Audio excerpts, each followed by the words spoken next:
It's Thursday Newsbreak with Gabe James and Richie Castronova. Good evening, everyone, and welcome to Thursday Newsbreak. I'm Richie Castronova. And I'm Gabe James. Here are tonight's top stories. When I was here last, the Writers Guild had just begun striking. And just yesterday at 12:01 a.m., the strike ended after an argument at the AMPTP, which means that TNL's biggest competition will be back on the air. Stephen King's wife threatened to divorce him because he listened to the song Mambo No. 5 too much. I think if my significant other was going to leave me over a song, it would be Careless Whisper. There's just something about that saxophone. National Cheeseburger Day was just Monday, and to celebrate, McDonald's was selling their double cheeseburger for 50 cents. It wasn't that good, but anything's better than taking out a loan to get a burger at Hofstra. The U.S. Senate has recently relaxed its dress code rules, allowing senators to wear pretty much whatever they want to work. Finally, I get to see what Mitch McConnell looks like in a crop top. Dunkin' is working on a new line of spiked tea and coffee. There's no release date yet, but I hope they hold off until I graduate, or else my functional alcoholism will become dysfunctional alcoholism. In South Carolina, a military pilot parachuted to safety after ejecting himself from his fighter jet. Upon landing, he said, "Not sure where the airplane is."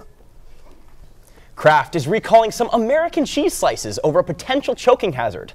What, don't know how to chew your cheese? Aw, silly. A pasta thief recently stole 15 pounds of pasta at a Minnesota county fair. There are no leads yet, but the sheriff's department has reason to suspect that the perp is likely Italian. Anyway, a national park in Alaska is preparing to document its bear population coming out of hibernation, complete with a competition to see which bear is the biggest. Say goodbye to Christian Girl Autumn. Fat Bear Week is upon us.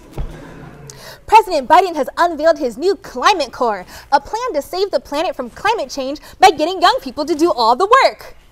That is exactly the opposite of what we've been asking for.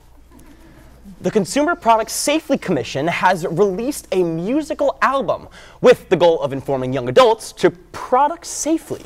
We have listened to said album and can confirm it is boppin', but only if you listen to it windows down without a seatbelt and texting while driving. A NASA astronaut has recently passed the record for the longest time an American has been in space, reaching over a year in orbit. I bet he felt the gravity of the situation when he returned to Earth. That's good. That's really good. Yeah. A painting from the very first episode of Bob Ross's The Joy of Painting is on sale. You can buy it for close to $10 million, but that might take all the joy out of the rest of your life. Ellen DeGeneres is returning to television for a special about gorillas. Tune in to Saving the Gorillas, Ellen's next adventure, to see some gorillas get bullied. The owners of a sunflower field in England are pleading with visitors to stop stripping down to take nude photos in the field. I think I speak for everyone when I say that I hope the flowers aren't the only thing getting pollinated. An investigator in an Atlanta district attorney's office accidentally shot herself in the leg last Friday. Why would you do that?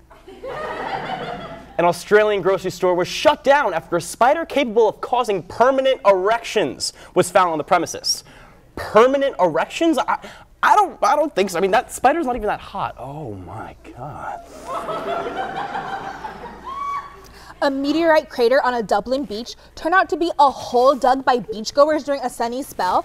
This makes me kind of scared. I mean, what else did science get wrong? Is the moon even real? Are stars just glittery specks caused by light pollution? Is the earth round? I guess we'll never know.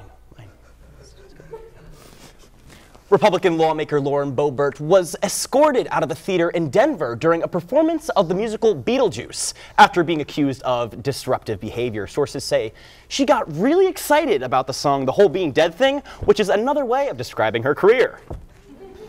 New Jersey Senator Robert Menendez has been indicted on federal corruption charges. Thank God the American population can rest easy knowing there is no more corruption in the United States government, and it was all just one guy. I mean, I don't even want to kill the president anymore.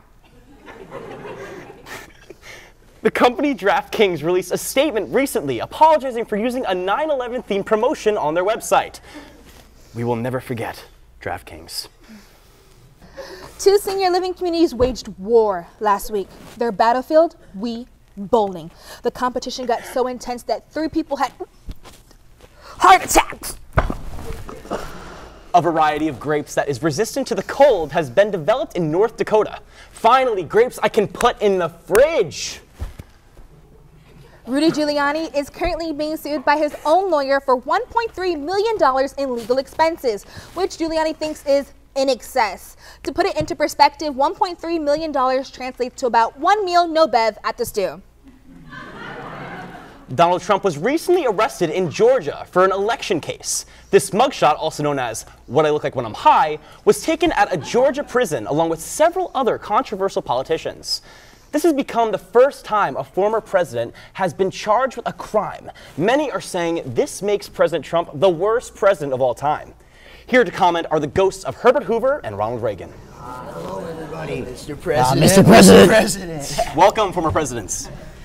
What do you think you're doing? Excuse me? In my day, you'd stand when the president entered the room. But you were already in the room, you were just off screen. Well, you two looking for a fight? No, we're fine. Look, Mr. Former President, we asked you here to talk about former President Trump and his mugshot. Oh, well, when we were asked to come down and screw the Goldberg on old Trump here, we decided to bring awareness to a different cause instead. A different cause? Well, yes, me and old Great Depression over here represent a group called the Presidents That Aren't As Bad As Trump, but Still Really, Really Bad, known as Sucks. Sucks. Well, we were going to call it TPAABA TBSPB, but we thought it was a little long. Okay, but we still need you to comment on Trump's mugshot. No, fine. Here we see old orange side Donald J. Trump doing his best impression of a pumpkin on antidepressants. Look out, DJT. You look like weed smoked you. And you know how I feel about weed. This mugshot looks like it sunk the Titanic. It looks like Trump is about to declare war on the Galactic Empire. Do me a favor, old thickery. Sit down and let Uncle Joe take this one. Face it, Trump. You're fired! You're fired! Wow. Thank you for the insight. Do you have anything you'd like to add? Well, you know, when people say that me and old Hoover goddamn nightmare over here are the worst presidents, I just want to point out that I never got arrested. I mean, what could I have been arrested for? I used all the money possible to completely useful legal things like the Star Wars defense plan. And don't believe anyone who says I committed tax fraud. That's right. Thank you, former president. Mr. President! How did we invite them? I don't know. It was a mistake. Yeah, big time. Elon Musk continues to cause problems with Twitter, now on the way to sue the Anti-Defamation League for defamation.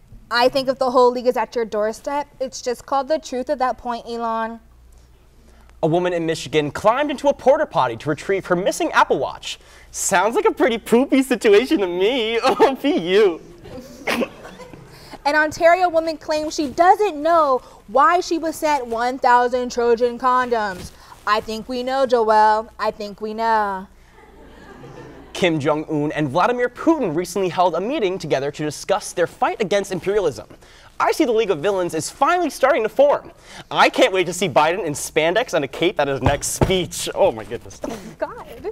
Massachusetts is trying to make it illegal to give weapons to robots. I am now terrified of the possibility of gun-wielding robots and will not be leaving my house until further notice. Things are getting a little too Terminator out there. Terminator? I hardly even know her. I can't. And that's all for Thursday Newsbreak. I'm Gabe James. And I'm Richie Castronova. Good night, everybody.